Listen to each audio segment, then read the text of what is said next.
पाखंड मूढ़ता के विषय में रत्नकर्ण श्रावकाचार्य के माध्यम से अपन कल देख रहे थे या अभी परसों देखा था कि पाखंड मूढ़ता किसे कहते हैं। सग्रंथ जो सग्रंथ हैं परिग्रह से सहित हैं, आरंभ सारंभ से सहित हैं और संसार रूपी चक्र में वो परिभ्रमण कर रहे हैं, हिंसादि कार्यों में रत हैं, ऐसे पाखंडी कहलाते हैं और उनका सम्मान करना पाखंडी मूढ़ता है। उसी बात के लिए कह रहे हैं मूलाचार ग्रंथे समय मूढ़तायाः स्वरूपम प्रत्यपादि।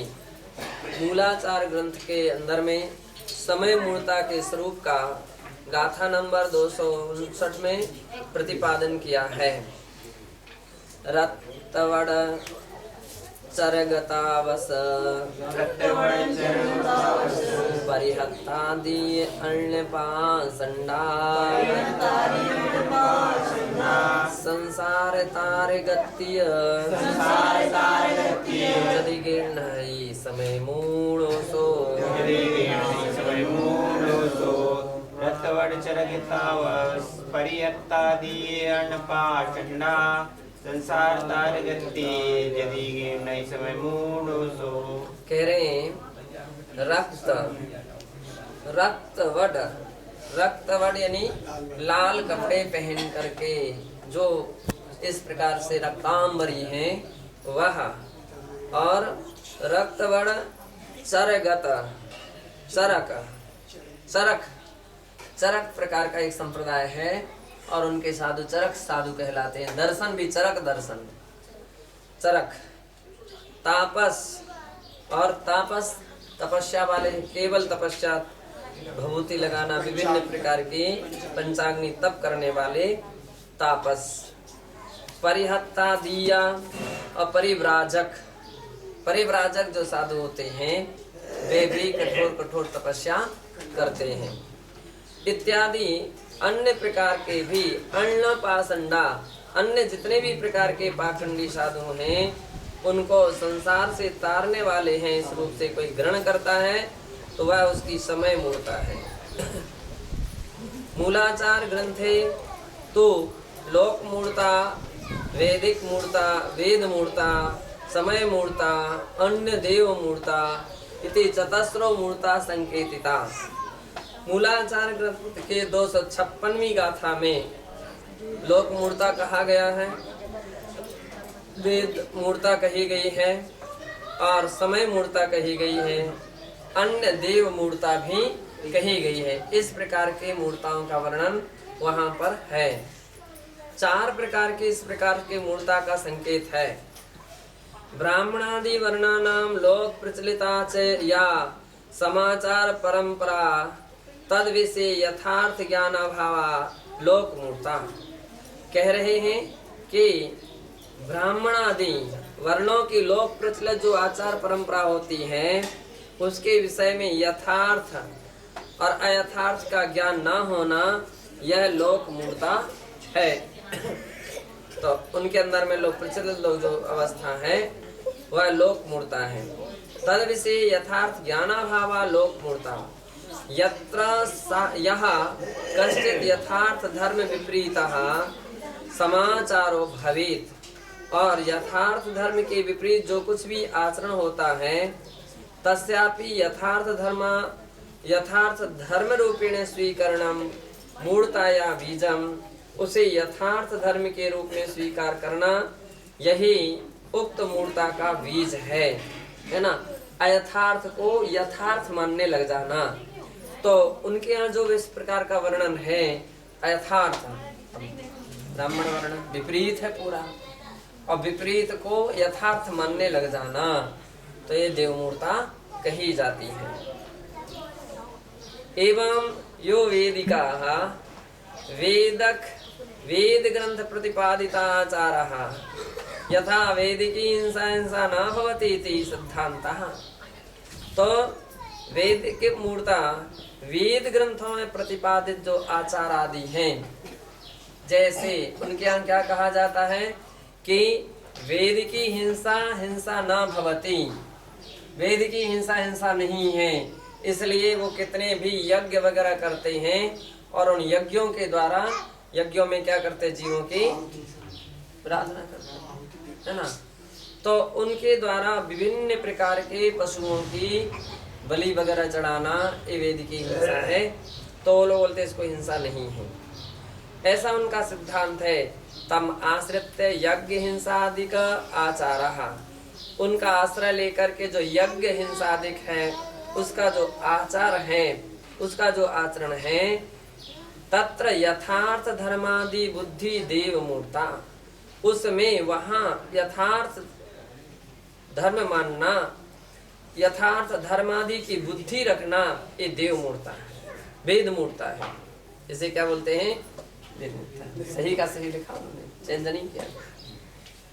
लोक मूर्तायाम वेद मूर्तापि लोकाचार रूपेण मद मंद जनी यथार्थ तत्वानभिज्ञैः स्वीक्रियते।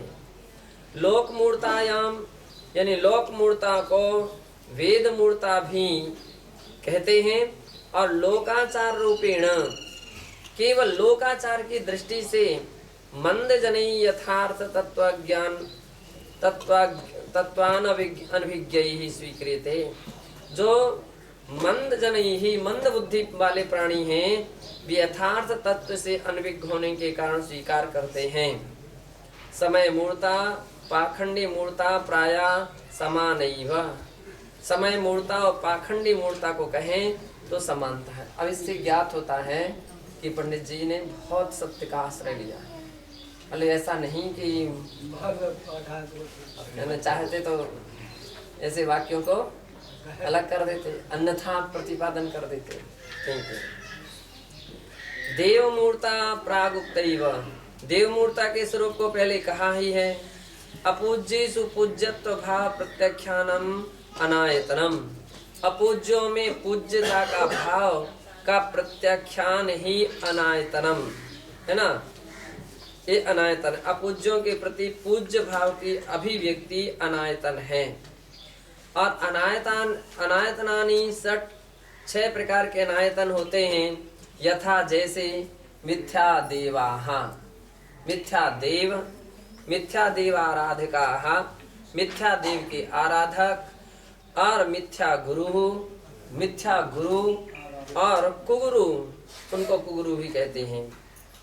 आराधिका उनके आराधक, कुशास्त्रम खोटे शास्त्र, तदाराधकस्य और उनके आराधक, इत्येतत् प्राक् पंचम गाथा व्याख्याने निरूपितम अस्ति।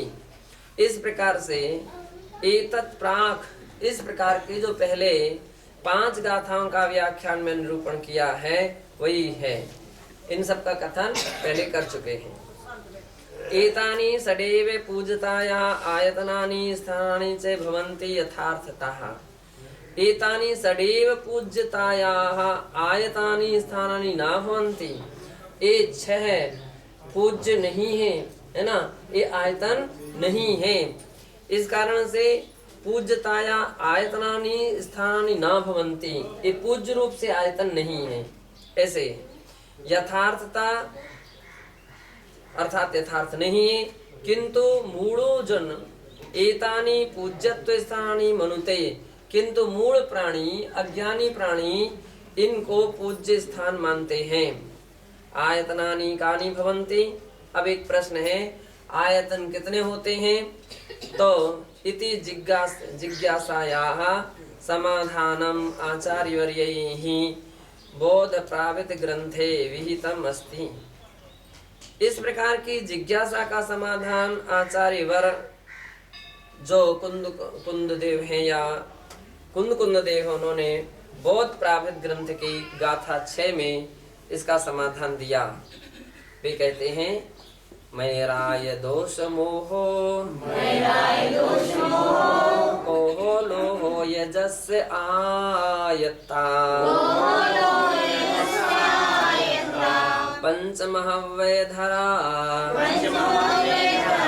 आयदणं महर्षि भणियम्।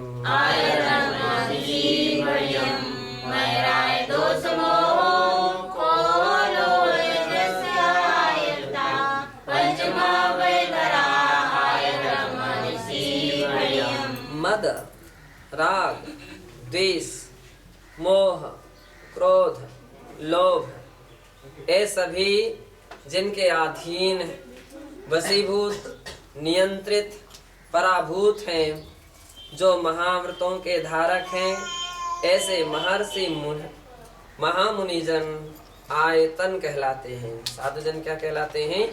आयतन हैं।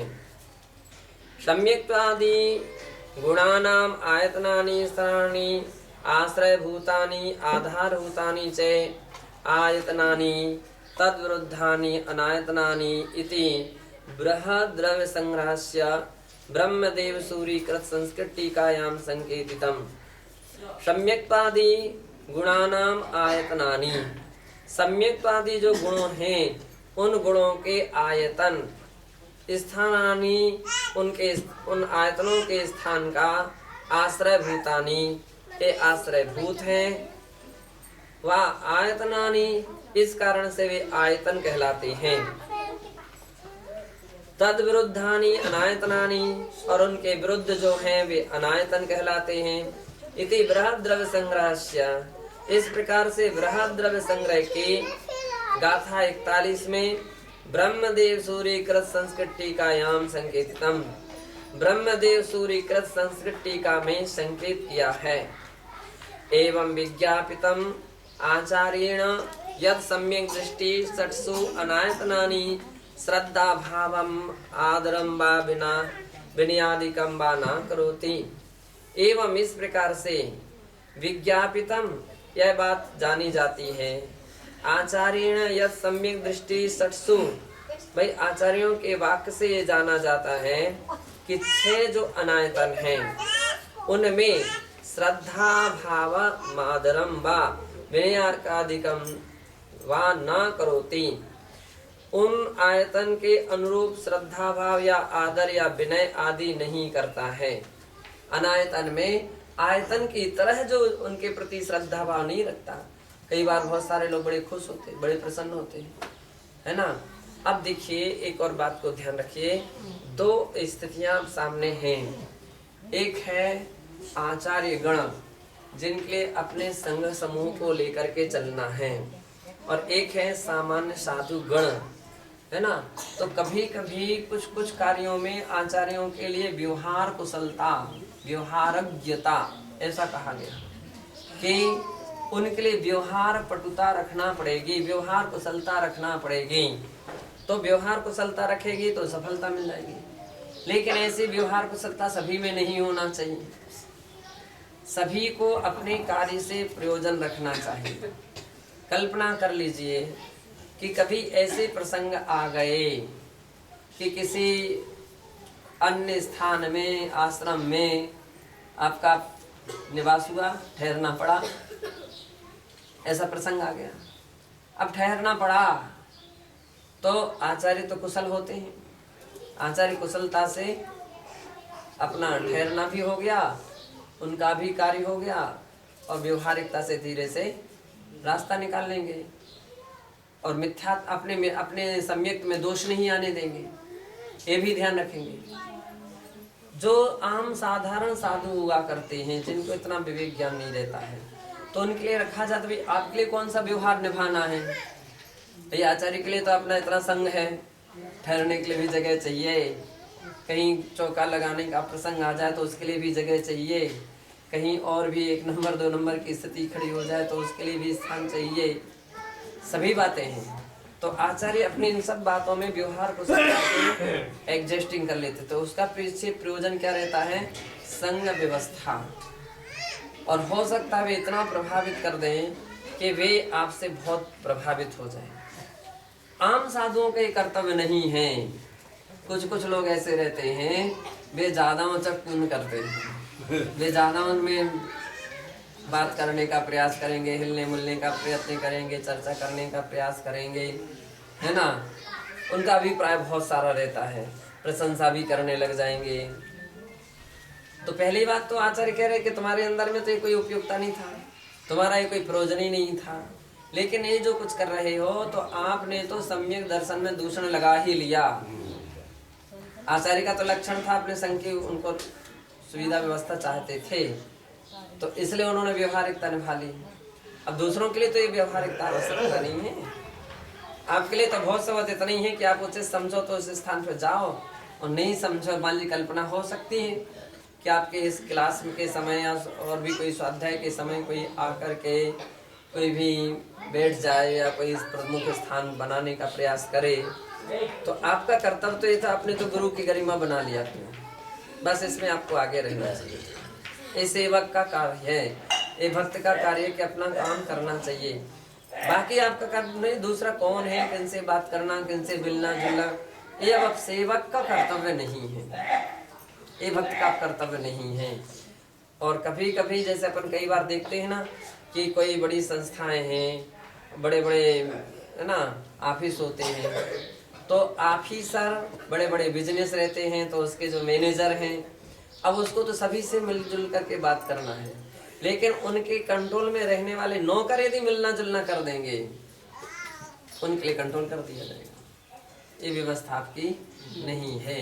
आपसे तो बहुत से बहुत कोई सामग्री मंगाइए, पुस्तक लाइए, तो पुस्तक ला करके रखिए।